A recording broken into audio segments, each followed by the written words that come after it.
ವಿಶೇಷ ಕಾರ್ಯಕ್ರಮಕ್ಕೆ ಸ್ವಾಗತ. ನಾನು ಶ್ವೇತಾ. ಅಡಿಕೆ ಅಂದ್ರೆ ಬೀಡ ಗುಟ್ಕಾ ಹಾಕೋರ್ಗೆ ಚೆನ್ನಾಗಿ ಗೊತ್ತಿರುತ್ತೆ. ಆದರೆ ಅಡಿಕೆ ಅಂದ್ರೆ ಕೇವಲ ತಾಂಬೂಲ ಹಾಕೊಂಡು ಉಗಿಯೋಕೆ ಮಾತ್ರ ಅಲ್ಲ, ಅದರಿಂದ ಇನ್ನೂ ಏನೇನೋ ಮಾಡ್ಬೋದು. ಏನೇನೆಲ್ಲ ಮಾಡ್ಬೋದು ಅನ್ನೋದನ್ನ ನೋಡೋಣ ಸೂಪರ್ ಸುಪಾರಿಯಲ್ಲಿ.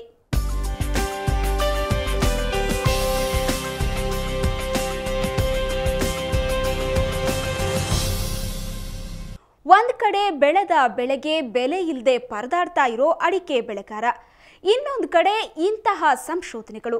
ಈ ಸಂಶೋಧನೆಗಳೆಲ್ಲ ಜಾರಿಗೆ ಬಂದು ಮಾರ್ಕೆಟಲ್ಲೂ ಕ್ಲಿಕ್ ಆಗಿಬಿಟ್ರೆ ಅಡಿಕೆ ಬೆಳೆಗಾರರ ಬದುಕು ಬಂಗಾರವಾಗುತ್ತೆ. ಹಾಗೆ ಅಡಿಕೆ ಬೆಳೆಗಾರರ ಬದುಕು ಬಂಗಾರ ಮಾಡೋ ಪ್ರಯತ್ನದಲ್ಲಿ ಮೊದಲ ಹೆಜ್ಜೆನೇ ಅಡಿಕೆ ಸೋಪ್.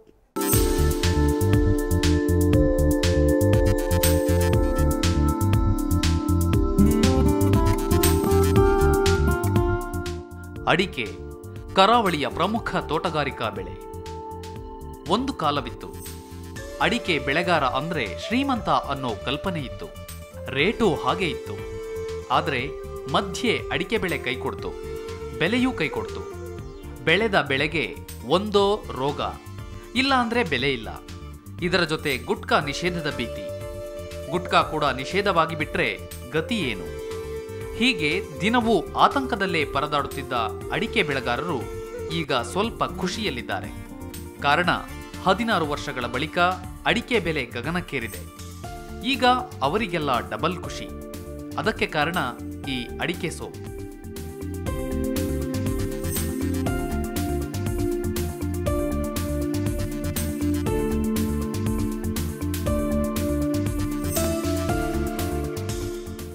ಅಡಿಕೆಯನ್ನ ಗುಟ್ಕಾ ಬೀಡಾಗಳಲ್ಲಷ್ಟೇ ಹೆಚ್ಚಾಗಿ ಬಳಸಲಾಗ್ತಾ ಇತ್ತು.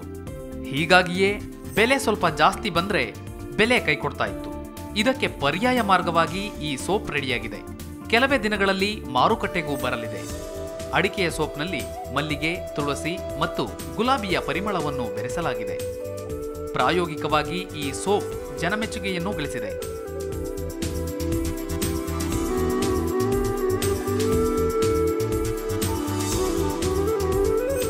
ನಾವು ಕೆಲವು ವೈದ್ಯರಿಗೆ ಈ ಅಡಿಕೆಯ ಸಾಬೂನನ್ನು ಪ್ರಯೋಗ ಅಂದರೆ ಉಪಯೋಗ ಮಾಡಲಿಕ್ಕೆ ಕೊಟ್ಟು ಇದರಲ್ಲಿ ತುಂಬ ಯಶಸ್ಸು ಕಂಡು ನಮಗೆ ಒಂಥರ ಕಾನ್ಫಿಡೆನ್ಸ್ ಬಂದಿದೆ.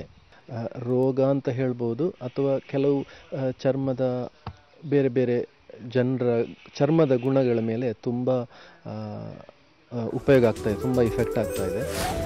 ಅಡಿಕೆಯ ಔಷಧೀಯ ಗುಣಗಳ ಬಗ್ಗೆ ಕ್ಯಾಂಪ್ಕೋ ನೇತೃತ್ವದಲ್ಲಿ ಆಳವಾದ ಅಧ್ಯಯನ ನಡೆಸಲಾಗುತ್ತಿದೆ.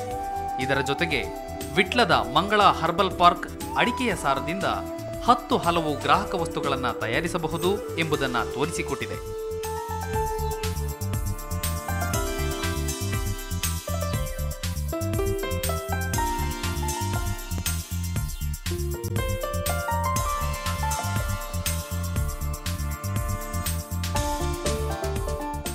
ಅಡಿಕೆಯಿಂದ ಈಗಾಗಲೇ wine, cool drinks, mouthwash, ಸುಗಂಧ ದ್ರವ್ಯ, ಲಿಪ್ಸ್ಟಿಕ್, ಇಂಕ್, ಕಾಫಿ ಹಾಗೂ ಮುಲಾಮುಗಳನ್ನು ತಯಾರಿಸಿದೆ.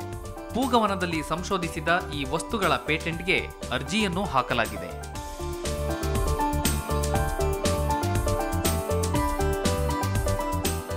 ಈಗ ಶ್ರೀಗಂಧದಿಂದ ಸೋಪು ಹೇಗೆ ತಯಾರು ಮಾಡ್ತಾರೆ, ಅದೇ ರೀತಿ ಅಡಿಕೆಯನ್ನು ಈ ಒಂದು ಹೊಸ ಉದ್ಯಮದಲ್ಲಿ ಪರಿಚಯ ಮಾಡಬೇಕು ಅಂತ ಹೇಳೋ ದೃಷ್ಟಿಯಿಂದ ಸಾಬೂನು ತಯಾರು ಮಾಡ್ತಾ ಇದ್ದೇನೆ. ಈ ಸಂಶೋಧನೆಗಳನ್ನು ಹಾಗೆ ನಾವು ಇದನ್ನು ಪೇಟೆಂಟ್ ಕೂಡ ಮಾಡಲಿಕ್ಕೆ ಪ್ರಯತ್ನ ಮಾಡ್ತಾ ಇದ್ದೇನೆ. ಕೆಲವನ್ನು ಮಾಡಲಿಕ್ಕೆ ಅಪ್ಲೈ ಮಾಡಿದ್ದೇನೆ. ಆದರೆ ಇದರಲ್ಲಿ ನಮ್ಮ ಇಂಡಿಯನ್ ಈಗ ಟರ್ಮರಿಕನ್ನು ವಿದೇಶಿಯರು ಕೊಳ್ಳೆ ಹೊಡೆದರು. ಬಹುರಾಷ್ಟ್ರೀಯ ಕಂಪನಿಗಳೇ ಆಳುತ್ತಿರುವ ಭಾರತೀಯ ಸೋಪ್ ಮಾರುಕಟ್ಟೆಯಲ್ಲಿ ಔಷಧೀಯ ಗುಣ ಹೊಂದಿರುವ ದೇಸಿಯ ಪೂಗಾ ಸಿಂಗಾರ್ ಸೋಪ್ ಪ್ರವೇಶಿಸಿರುವುದು ದೇಸಿ ರೈತರಿಗೆ ವರದಾನವಾಗಿದೆ. ಇದು ಇನ್ನೂ ದೊಡ್ಡ ಮಟ್ಟದಲ್ಲಿ ಸೋಪ್ ಉತ್ಪಾದನೆಯಾದರೆ ಗುಟ್ಕಾ ನಿಷೇಧದ ತೂಗುಗತ್ತಿಯಿಂದ ಹೊರಬರಲು ಅಡಿಕೆ ಬೆಳೆಗಾರರಿಗೆ ರಾಜಮಾರ್ಗವಾಗಲಿದೆ. ಅಡಿಕೆಯ ಉತ್ಪನ್ನಗಳಿಂದ ರೈತರಿಗೇನೋ ಲಾಭ, ಬಳಸೋರಿಗೇನೋ ಲಾಭ ಅಂತೀರ. ಸ್ವಲ್ಪ ಅದರ ಹಿನ್ನೆಲೆ ತಿಳ್ಕೊಳ್ಳಿ. ಅದು ಗೊತ್ತಾದ್ರೆ ನೀವೀ ಮಾತನ್ನ ಹೇಳೋದಿಲ್ಲ. ಕಾನೂನು ಪದವೀಧರರಾಗಿದ್ರೂ ಕೃಷಿ ಸಂಶೋಧನೆಯತ್ತ ಆಕರ್ಷಿತರಾದ ಶಂಕರ ಭಟ್ಟರ ಕನಸುಗಳು ಈಗ ನನಸಾಗ್ತಾ ಇವೆ.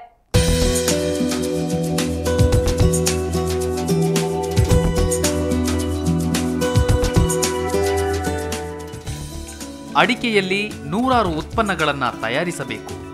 ಇದು ಶಂಕರ ಭಟ್ಟರ ಕನಸು. ಕಾನೂನು ಪದವೀಧರರಾಗಿದ್ದರೂ ಇವರ ಸೆಳೆತ ಕೃಷಿಯತ್ತ. ಅಡಿಕೆ ಬೆಳೆಗಾರರಿಗೆ ಏನಾದರೂ ಮಾಡಬೇಕು ಎಂಬ ಭಟ್ಟರ 20 ವರ್ಷಗಳ ತಪಸ್ಸಿಗೆ ಈಗ ಫಲ ಸಿಗುತ್ತಿದೆ.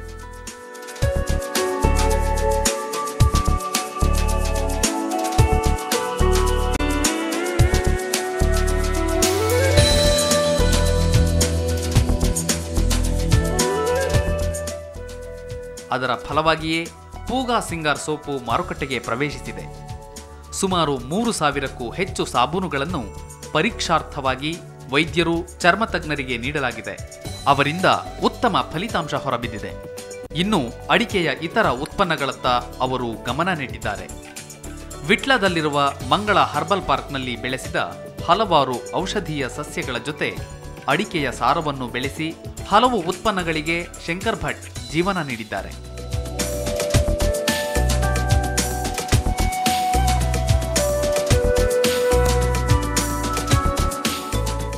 ಹಸಿ ಅಡಿಕೆಯನ್ನ ಬಳಸಿದ ತಂಪು ಪಾನೀಯ ಕೋಲಾ ಪೆಪ್ಸಿಗಳಿಗೆ ಪರ್ಯಾಯ. ಇದರಲ್ಲಿ ಕೀಟನಾಶಕದ ಲವಲೇಶ ಅಂಶವೂ ಇಲ್ಲ. ಬದಲಾಗಿ ದೇಹಕ್ಕೆ ತಂಪು, ಉಲ್ಲಾಸ ನೀಡುವ ಪೇಯ ಎಂಬುದು ಪ್ರಯೋಗದಿಂದ ಸಿದ್ಧವಾಗಿದೆ. ಈಗಾಗಲೇ ಅಡಿಕೆಯ ಬಗ್ಗೆ ಹೆಚ್ಚಿನ ಚಿಂತನೆಯನ್ನು ಮಾಡ್ತಾ ಇದ್ದಾರೆ. 20 ವರ್ಷದಿಂದ ಅಡಿಕೆ ಬೆಳೆಗಾರರ ಕಷ್ಟಗಳನ್ನು ಅವರು ತಿಳಿದಿದ್ದಾರೆ, ಎಷ್ಟು ಕಷ್ಟ ಇದೆ. ಮುಖ್ಯವಾಗಿ ಅಡಿಕೆ ಬೆಳೆಗಾರರ ದೃಷ್ಟಿಯಲ್ಲಿ ಅಡಿಕೆ ಬೆಳೆಗಾರರಿಗೆ ಆರ್ಥಿಕವಾಗಿ ತುಂಬ ಅನುಕೂಲ ಆಗಬೇಕು, ಅಡಿಕೆಯ ಮೌಲ್ಯವರ್ಧನೆ ಆಗಬೇಕಂತ ಅವರ ಮುಖ್ಯ ಇಚ್ಛೆ. ಅಡಿಕೆಯ ಲಿಪ್ಸ್ಟಿಕ್ ಈಗಾಗಲೇ ತಯಾರಾಗಿದೆ. ಅದನ್ನು ಅಂತಾರಾಷ್ಟ್ರೀಯ ಗುಣಮಟ್ಟಕ್ಕೇರಿಸಲು ಭಟ್ಟರು ಗಮನಹರಿಸಿದ್ದಾರೆ. ವಿದೇಶದಲ್ಲಿ ಇದರ ಬಳಕೆ ಹೆಚ್ಚಿರುವುದರಿಂದ ರಫ್ತು ಆಧಾರಿತ ಉತ್ಪನ್ನಗಳ ತಯಾರಿ ಅಗತ್ಯ ಎನ್ನುವುದು ಅವರ ಅಭಿಪ್ರಾಯ. ಅಡಿಕೆಯ ಸಾರಕ್ಕೆ ಅರಿಶಿನ, ಹೂಗಳ ರಸ ಮತ್ತು ಹಾನಿಕಾರಕವಲ್ಲದ ರಾಸಾಯನಿಕಗಳನ್ನು ಬಳಸಿ ಇಂಕ್, ಕಲರ್ ಪೇಂಟ್ ಮತ್ತು ಬಟ್ಟೆಯ ಕಲರ್ಗಳನ್ನು ತಯಾರಿಸುವಲ್ಲಿ ಸಫಲರಾಗಿದ್ದಾರೆ. ಅಡಿಕೆಯಿಂದ ಮದ್ಯ, ಲಿಕ್ಕರ್ ಉತ್ಪನ್ನಗಳು ಮತ್ತು ವೈನನ್ನು ತಯಾರಿಸಬಹುದು ಎಂಬುದನ್ನು ಪ್ರಾಯೋಗಿಕವಾಗಿ ಲ್ಯಾಬ್ನಲ್ಲಿ ಕಂಡುಕೊಂಡಿದ್ದಾರೆ. ಖೋಡೇಸ್ ಮುಂತಾದ ಕಂಪನಿಗಳು ಇದರ ಪೇಟೆಂಟ್ ಖರೀದಿಸಲು ಮುಂದೆ ಬಂದಿವೆಯಂತೆ. ಈಗ ಅದರ ಮೇಲೆ ಭಟ್ಟರು ಇನ್ನಷ್ಟು ಪ್ರಯೋಗಗಳಿಗೆ ಮುಂದಾಗಿದ್ದಾರೆ. ಸಾಫ್ಟ್ ಡ್ರಿಂಕ್ಸ್, ಕಾಫಿ ಥರದ ಡ್ರಿಂಕ್ಗಳು, ಅದೇ ರೀತಿಯಾಗಿ ಲಿಪ್ಸ್ಟಿಕ್, ಸೋಪು, ಹಾಗೆ ಮೌತ್ ವಾಶ್, ಅಡಿಕೆಯಿಂದ ಡೆಂಟಿಸ್ಟಿಯಲ್ಲಿ ಉಪಯೋಗ ಆಗುವಂಥ ಮೌತ್ ವಾಶ್, ಅಥವಾ ಊಟ ಮಾಡಿದ ಕೂಡಲೇ ಬಾಯಿ ಮುಕ್ಕಳಿಸ್ಲಿಕ್ಕೆ ಅದನ್ನು ಹೋಟ್ಲುಗಳಲ್ಲಿ ಮೌತ್ ವಾಶ್ ಇಡ್ತಾರೆ, ಆ ಥರದ ಮೌತ್ ವಾಶ್ಗಳು. ಅಡಿಕೆ ಅಂಶ ಹೊಂದಿರುವ ಕಾಫಿ, ಪೈಲ್ಸ್ ಸೇರಿದಂತೆ ಹಲವು ರೋಗಗಳನ್ನು ಗುಣಪಡಿಸಬಲ್ಲ ಮುಲಾಮು, ಲಿಕ್ವಿಡ್ ಸೋಪ್, ಮೌತ್ ವಾಶ್ ಹೀಗೆ ಹಲವು ಉತ್ಪನ್ನಗಳು ಮಂಗಳ ಹರ್ಬಲ್ ಪಾರ್ಕ್ನ ಪ್ರಯೋಗಶಾಲೆಯಲ್ಲಿ ರೆಡಿಯಾಗಿವೆ. ಅಡಿಕೆಯಿಂದ ಇಷ್ಟೆಲ್ಲ ತಯಾರಿಸಬಹುದೇ ಎಂಬ ಪ್ರಶ್ನೆಗೆ ತಮ್ಮ ಪ್ರಯೋಗಗಳ ಮೂಲಕ ಬದನಾಜೆ ಶಂಕರ್ ಭಟ್ ಉತ್ತರ ನೀಡಿದ್ದಾರೆ. ಈ ಪ್ರಾಡಕ್ಟ್ಗಳು ಮಾರುಕಟ್ಟೆಗೆ ಲಗ್ಗೆ ಇಟ್ಟರೆ ಸಂಕಷ್ಟದ ಅಂಚಿನಲ್ಲಿರೋ ಅಡಿಕೆ ಬೆಳೆಗಾರರಿಗೆ ಇದು ಭೀಮ ಬಲವನ್ನ ತಂದುಕೊಡಲಿದೆ.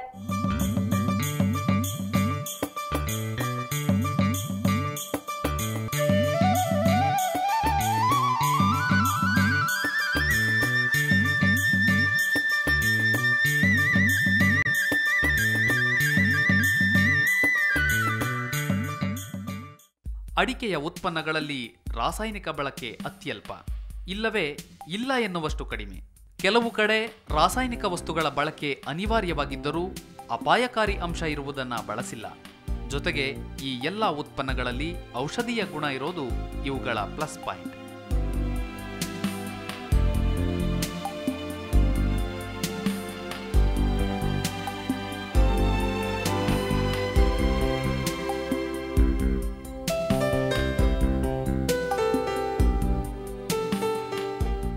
ಅಡಿಕೆ ಸೋಪ್ನಲ್ಲಿ ಗಂಧ, ತುಳಸಿ ಮತ್ತು ಮಲ್ಲಿಗೆಯ ಅಂಶಗಳನ್ನೇ ಮಿಶ್ರ ಮಾಡಲಾಗಿದೆ. ಚರ್ಮದ ವಿವಿಧ ವ್ಯಾಧಿಗಳಿಗೆ ಈ ಸೋಪ್ ಅತ್ಯುತ್ತಮ ಎಂಬುದು ಅದರ ಬಳಕೆಯಿಂದ ದೃಢಪಟ್ಟಿದೆ.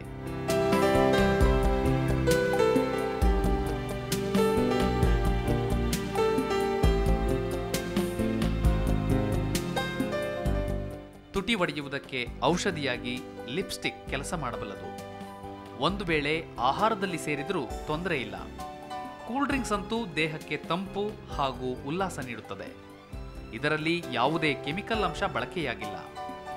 ಈ ಎಲ್ಲ ಉತ್ಪನ್ನಗಳ ಸಂಶೋಧನೆ 20 ವರ್ಷಗಳಿಂದ ನಡೆದಿದ್ದು ಇವೆಲ್ಲವೂ ಮುಕ್ತಾಯದ ಹಂತದಲ್ಲಿವೆ.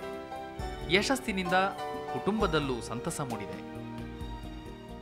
ಸಂಶೋಧನೆ ಬಗ್ಗೆ ನನಗೆ ತುಂಬ ಹೆಮ್ಮೆ ಅನಿಸ್ತದೆ. ಯಾಕಂದರೆ ಸಾಧಾರಣ 20 ವರ್ಷದಿಂದ ನಾವು ಅವರೊಟ್ಟಿಗೆ ಅವರ ಕೆಲಸ ಕಾರ್ಯಗಳನ್ನು ನೋಡ್ತಾ ಇದ್ದೇವೆ ಮತ್ತು ಅವರಿಗೆ ಬೇಕಾದ ಸಹಕಾರವನ್ನೆಲ್ಲ ನಾವು ಮನಸ್ಫೂರ್ತಿಯಿಂದ ಕೊಡ್ತಾ ಇದ್ದೇವೆ. ಪರ್ಯಾಯ ಉತ್ಪನ್ನಗಳಾದ ಜ್ಯೂಸು, ಸುಪಾನ ಅಂತ ಈಗಾಗಲೇ ಬಹಳಷ್ಟು ಜನರಿಗೆ ಅದು ಖುಷಿಯಾಗಿದೆ. ಮತ್ತು ಅಡಿಕೆಯ ಸಾಬೂನು ಮತ್ತು ಬೇರೆ ಇನ್ನಿತರ ವೈನ್ ಇದೆಲ್ಲ ಪ್ರಾಡಕ್ಟ್ಸು.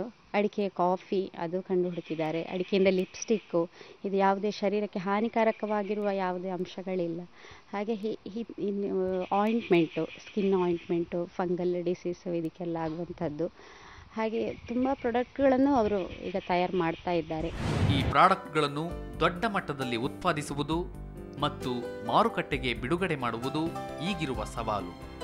ಸಂಶೋಧನೆಗಳನ್ನು ವೈಯಕ್ತಿಕ ನೆಲೆಯಲ್ಲಿ ಶಂಕರ ಭಟ್ಟರು ಮಾಡಿದ್ದರೂ ಇದು ಲಾಭದ ಉದ್ದೇಶಕ್ಕಾಗಿ ಮಾಡಿದ್ದಲ್ಲ.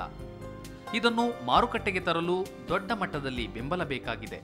ಕ್ಯಾಂಪ್ಕೋ, ಮ್ಯಾಂಪ್ಕೋ, ಧರ್ಮಸ್ಥಳ ಗ್ರಾಮೀಣಾಭಿವೃದ್ಧಿ ಯೋಜನೆ ಮುಂತಾದ ಸಂಸ್ಥೆಗಳ ನೆರವನ್ನು ಅವರು ನಿರೀಕ್ಷಿಸುತ್ತಿದ್ದಾರೆ.